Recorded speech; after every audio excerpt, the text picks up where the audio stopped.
میں آج کو ایک واقعہ سناتا ہوں، آج سے تقریباً 40 سال پہلے کا۔ ہمارے یہاں شوگر مل میں ایک انجینئر آئے نئے، مکینیکل انجینئر تھے، چیف انجینئر تھے۔ ان کا نام تھا ظفر اللہ گھمن، سرگودا کے علاقے کے تھے۔ کئی مربع ان کے زمین بھی تھی اور 2 بھائی تھے۔ بڑا بھائی فوج میں میجر تھا اور یہ چھوٹا بھائی فوج میں 2nd لیفٹیننٹ ہوا۔ پھر کچھ عرصہ جاب کرنے کے بعد اس نے چھوڑ دی، تو ہمارے چیف انجینئر صاحب ریزائن کر کے چلے گئے، تو مالک نے ان کو انٹرویو کر کے رکھ لیا۔ اب اس نوجوان کی جو پہلی ملاقات تھی نا، اس نے ہمیں بہت متاثر کیا۔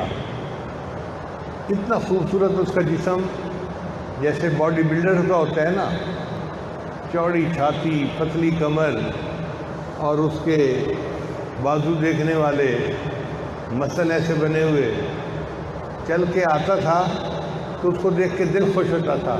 ایک نوجوان کی صحت ایسی ہوتی ہے۔ بات چیت میں بھی نرم بات کرتے تھے، مزاج میں نرمی تھی،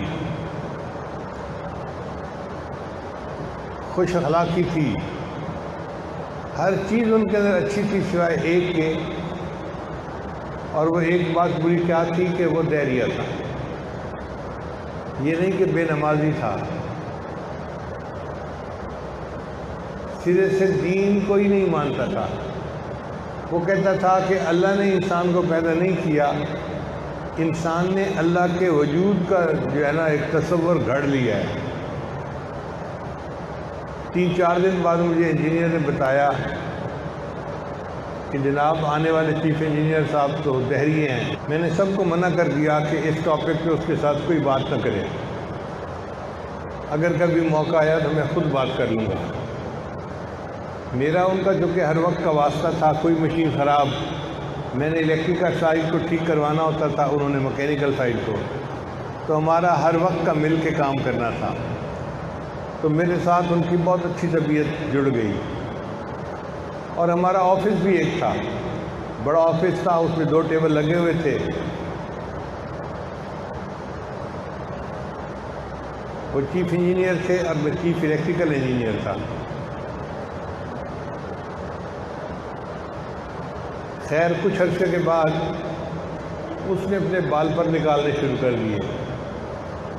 پہلے تو خاموش رہتا تھا، پھر لڑکوں کو بھی کہنا شروع کر دیا، کیا تم نمازیں پڑھتے ہو، جہالت پھیلاتے ہو، یہ کرتے ہو، وہ کرتے ہو، اور میں تو کامریڈ ہوں، میں تو کمیونزم کو مانتا ہوں، میں تو ایولیوشن تھیوری پہ عمل کرتا ہوں،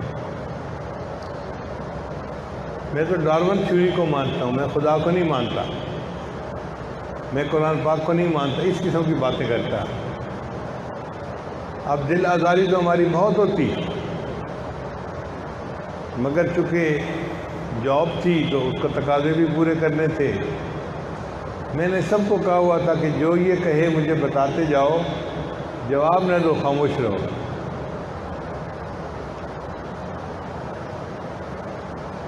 اللہ کی شان،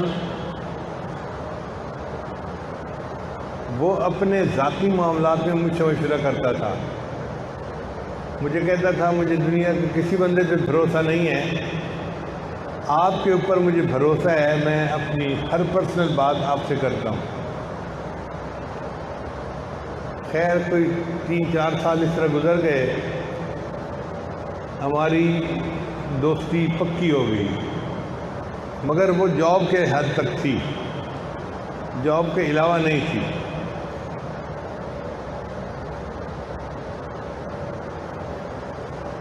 اس دوران اس نے مجھے کہا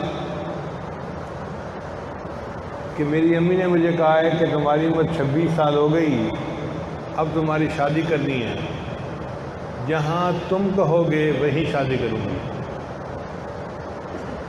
اب چونکہ لڑکا خوبصورت بھی تھا اور تنخواہ بھی بہت زیادہ تھی، اور اپنا مکان تھا، اور والدین کے والد کے 2-4 مربع زمین بھی تھی، بلکہ باغ تھے کنوں کے، کروڑپتی گھر کا بچہ تھا، تو صاف ظاہر ہے جہاں بھی رشتہ جاتا وہ قبول کرتے۔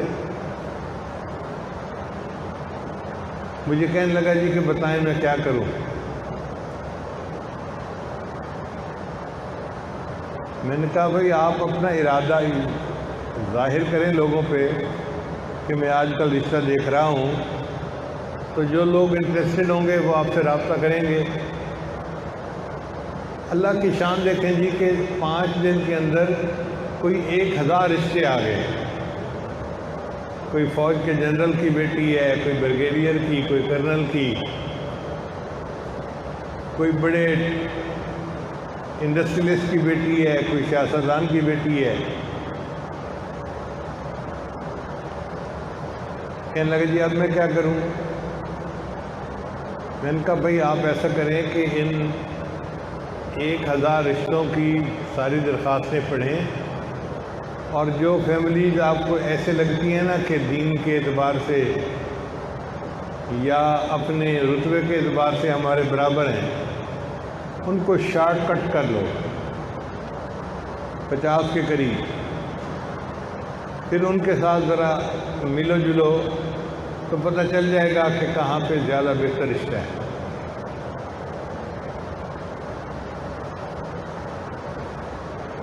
اس دوران مجھے کبھی اگر اپنے حضرت کے ہاں جانا ہوتا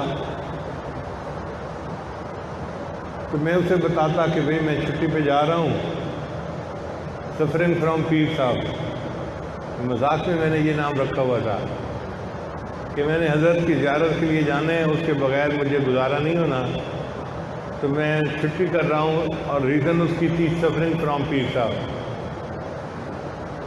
تو وہ ہنستا اور مجھے مسکرا کے کہتا کہ بھئی آپ بھی اتنے لکھے پڑھے بندے ہیں اور آپ بھی جہالت پھیلانے جاتے ہیں۔ میں نے کہا یہ تو انڈرسٹینڈنگ کی بات ہے، آپ کو نہیں انڈرسٹینڈنگ صحیح بات کی تو میں کیا کر سکتا ہوں۔ ایک وقت آئے گا کہ آپ کو جب سمجھ آئے گی پھر آپ پچھتائیں گے۔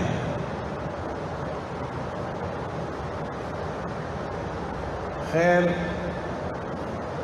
ایک ہمارا ورکر فوت ہو گیا، اس کے جنازے میں سارے لوگ شریک ہوئے، تو اس نے واپس آ کے انجینئر سے بات چیت کی۔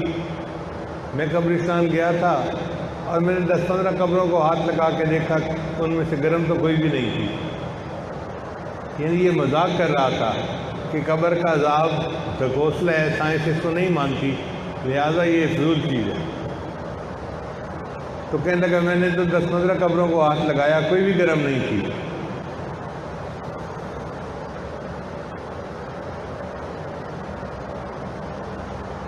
میرا ارادہ تھا کہ آج میں پھر اس سے بات کروں گا۔ ہماری میٹنگ لمبی ہوتی گئی۔ اس دوران ایک انجینئر آیا، مکینیکل کا تھا۔ وہ اسے کہنے لگا جی کہ میں پریشان ہوں، میری والدہ بیمار ہے، مجھے تنخواہ ایڈوانس چاہیے، یعنی مہینہ ختم ہونے سے پہلے دے دیں۔ تو اس نے درخواست پہ سائن کر دیے، اور سائن کرنے کے بعد اس نے اسے کہا کہ یار تم ہر وقت روتے رہتے ہو کہ پیسہ آئے گا کہاں پہ، اور میں ہر وقت پریشان رہتا ہوں کہ پیسہ لگاؤں گا کہاں پہ۔ وہ لڑکا تو چلا گیا۔ میں نے اس سے بات کی، میں نے کہا دیکھیں ظفر اللہ صاحب، آپ نے جو بات کی ہے نا کہ میں تو پریشان رہتا ہوں کہ پیسہ لگاؤں گا کہاں پہ، یہ تکبر کی بات ہے، اور تکبر کی سزا دنیا میں لازمی ملتی ہے۔ بڑے بڑے فرعون اور نمرود آئے اور اللہ نے سب کو عبرتناک سزا دی۔ آپ نے بھی الفاظ ایسے ہی بولے ہیں فرعونوں والے۔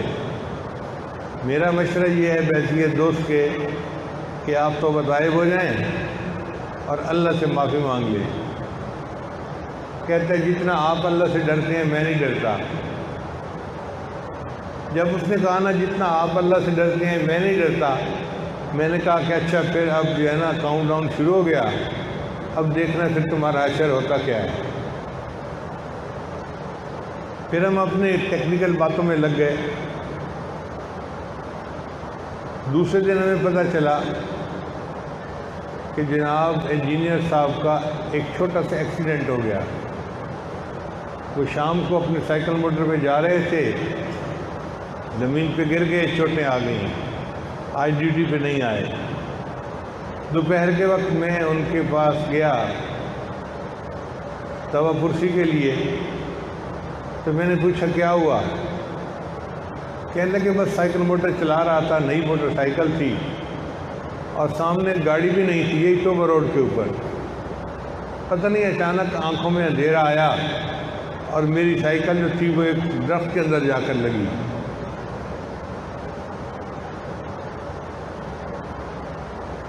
پھر دوسرے دن وہ اپنے کمرے سے چل کے آ رہے تھے گھر کے لان میں کہ چائے پینی تھی, پھر زمین کے اوپر گر گئے. دیکھنے والے نے بتایا کہ جناب آپ نے ایک پاؤں اٹھایا اور رکھنے کے بجائے دوسرا پاؤں پھر اٹھا لیا, تو جب دونوں پاؤں اوپر اٹھیں گے تو بندہ نیچے گرے گا. اب ان کو فکر لاحق ہوئی, چنانچہ انہوں نے اپنے بھائی کو فون کیا. وہ فوج میں میجر تھا اور یہ صاحب خود بھی فوج میں رہ چکے تھے. اس نے ان کو کہا کہ جی آپ اسلام آباد آ جائیں, میں ملٹری ہاسپٹل میں آپ کا چیک اپ کروا دیتا ہوں. 1 مہینے کے لیے چھٹی پہ چلے گئے اور اس دوران ان کی ٹریٹمنٹ ہوئی تو کچھ بہتر ہو گئی طبیعت. واپس آئے. جب واپس آئے تو پھر میں نے کہا دیکھیں ابھی تو ابتدا ہے, آپ ابھی سے رجوع کر لیں, توبہ کر لیں تو زیادہ بہتر ہے, ورنہ پھر یہ ایک سے اوپر ایک جو تھپڑ لگے گا نا وہ تیز تر ہوتا جائے گا. تو ہنس پڑا کہنے لگا میں آپ کے ساتھ بحث نہیں کرنا چاہتا, میری دوستی بہت اچھی ہے, میں کیوں اپنی بات سے ایک دوسرے کے مزاج کو خراب کروں. اللہ کی شان دیکھیں کہ ان کے اوپر دوسرا کیا ہوا, اچانک آئی سائٹ خراب ہو گئی اور آنکھوں نے ایک جگہ پہ فوکس کرنا چھوڑ دیا. ایک بندہ کھڑا ہے, 2 نظر آ رہے ہیں. اب یہ نہیں پتا کہ یہ اصل بندہ ہے یا یہ اصل بندہ ہے.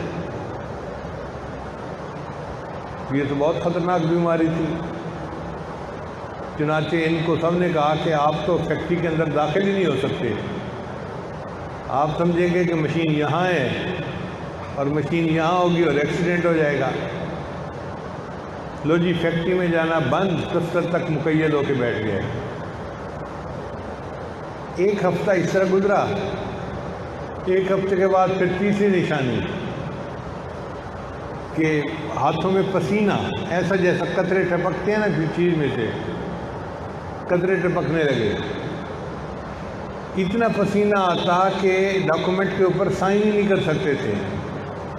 جو ڈاکومنٹ سائن کرو اسی کے اوپر پسینے کے قطرے گرے ہوئے ہیں. اب پریشانی اور بڑھ گئی کہ میں تو کاغذ کے اوپر سائن کرنے کے قابل بھی نہ رہا. خیر اس دوران علاج ان کا چلتا رہا مگر معاملہ ایسا ہی رہا. پھر اس کے بعد ان کو چوتھے نمبر پہ بخار ہوا. پھر یہ 2 مہینے کی چھٹی پہ چلے گئے. 2 مہینے کے بعد میرے دل میں خیال آیا کہ جا کے ان کی طبیعت کا پتہ تو کرنا چاہیے. چنانچہ میں یہاں سے گاڑی پہ اکیلا سرگودا ان کے گھر گیا. بڑا عالی شان ان کا گھر تھا. یا اللہ یہ اتنا قوی نوجوان تھا, اتنا خوبصورت نوجوان تھا, اور آج اس کی حالت یہ کہ یہ کروٹ لینے کے بھی قابل نہیں. اس کو کھانا کھلانا تھا تو اس کا بھائی اس کے منہ میں لقمے توڑ کے ڈال رہا تھا, وہ خود لقمہ توڑ کے کھانے کے قابل بھی نہیں تھا. خیر تھوڑی دیر بیٹھے, پھر میں نے کہا کہ میں واپس جاتا ہوں. تو مجھے کہنے لگا کہ آپ تو میری زندگی کے رازدار ہیں, مجھے ایک ایسی بیماری ہے جو لا علاج ہے, اور ہو سکتا ہے میری اور آپ کی یہ آخری ملاقات ہو. میں نے اس کتاب کے بارے میں نے اس بیماری کے بارے میں بہت پڑھا ہے. بس میں اب اتنا ویک ہو گیا ہوں کہ اب میرا اٹھنا مشکل ہے۔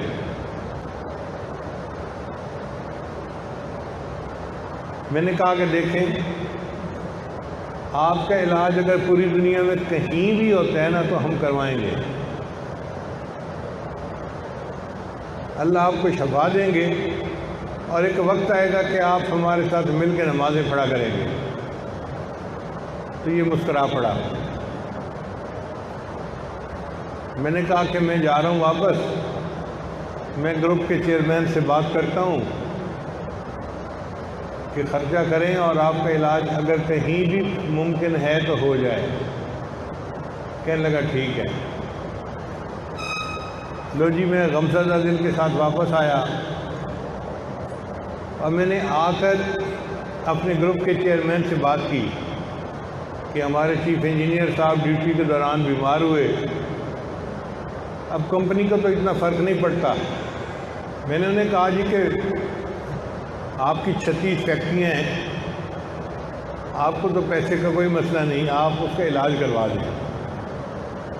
وہ مجھے کہنے لگے بہت اچھا، اب آپ کا یہ پروجیکٹ ہے، دنیا میں جہاں کہیں علاج ممکن ہے آپ اس کا علاج کروائیں، میرے پاس بل نہیں آنا، میں اپروو کر دوں گا۔ انہوں نے مجھے کھلی چھٹی دے دی۔ میں نے ایک خط لکھا WHO ورلڈ ہیلتھ آرگنائزیشن کو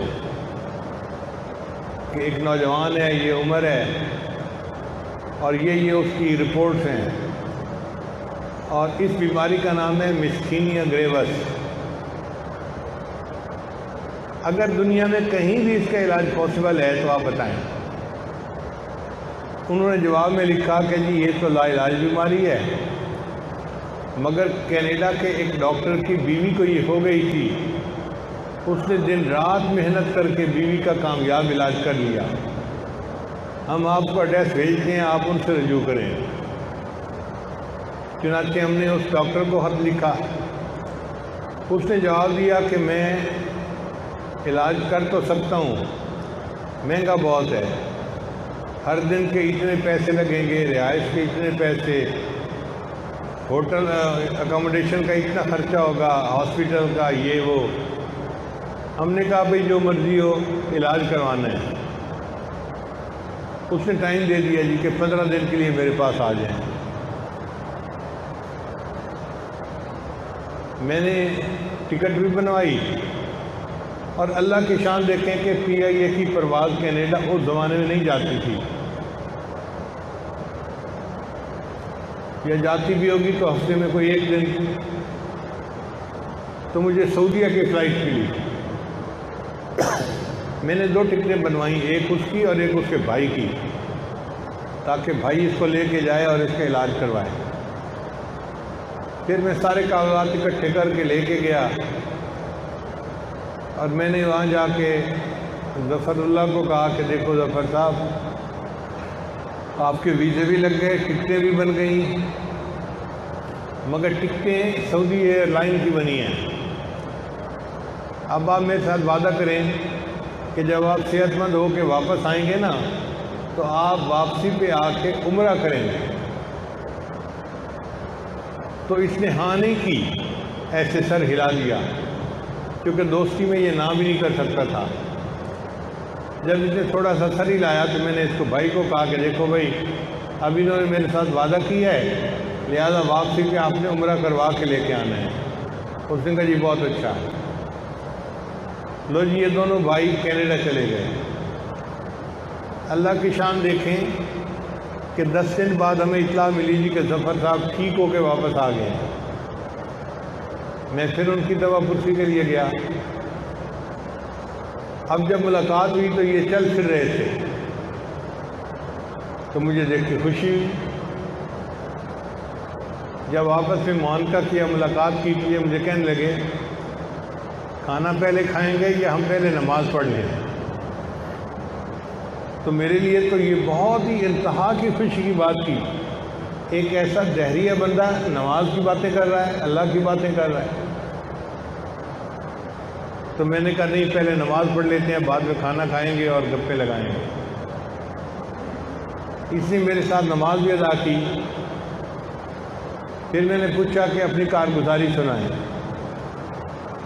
کہنے لگا جب یہاں سے ہم کینیڈا گئے تو انہوں نے وہاں پہ لٹا دیا اور پورے جسم کے ساتھ انہوں نے مشینیں لگا دی، پک اپس لگی ہوئی تھیں، یہ بلڈ پریشر ہے، یہ ٹیمپریچر ہے، یہ فلاں ہے، یہ فلاں ہے، یہ فلاں ہے. وہ ڈاکٹر بلڈ کو سینٹریفیوج کیا کرتا تھا، یعنی بلڈ کے ساتھ ایک مشین لگاتا تھا تو بلڈ اس کی مشین میں سے جاتی تھی اور وہاں پہ جو بیماری کا پلازما ہوتا تھا نا اس کو وہ الگ کر لیتا تھا سینٹریفیوگل فورس کے ذریعے سے. ڈاکٹر نے 3 دن کے بعد بتایا کہ میں ایک دفعہ سینٹریفیوج کرتا ہوں تو مریض ٹھیک ہو جاتا ہے، اور آپ کا میں 5 دفعہ سینٹریفیوج کر چکا ہوں اور کوئی فائدہ نہیں ہوا، لہذا مجھے لگتا ہے کہ آپ کی بیماری کا علاج کوئی نہیں. پھر 2 دن اور گزر گئے. پھر اس نے اس کے بھائی کو بلایا اور کہا کہ دیکھو بھائی 7 دن ہو گئے ہیں اور مجھے 1% بھی امید نہیں ہے اس بندے کے بچنے کی، اس نے ہے مرنا، یہیں رہو گے تو 5-10 دن میں یہیں مر جائے گا، اور اگر زندہ چہرہ کسی کو دکھانا ہے تو لے جاؤ اس کو. بھائی نے فون کیا تو ماں نے کہا بیٹا جب وہاں علاج نہیں ہے تو پھر میرے پاس لے آؤ، میں کم از کم 1 مرتبہ دیکھ لوں گی، کوئی بات ہی کر لوں گی. اب اس کا بھائی اس کو واپس آنے لگا. پتہ چلا کہ سعودی عرب کی بھی فلائٹ ہفتے میں 1 تھی کینیڈا کی اس زمانے میں، اور ان کے پاس کوئی عمرے کا ویزا بھی نہیں تھا. تو بھائی نے اس کو جہاز پہ ڈالا اور جدہ پہنچ گیا.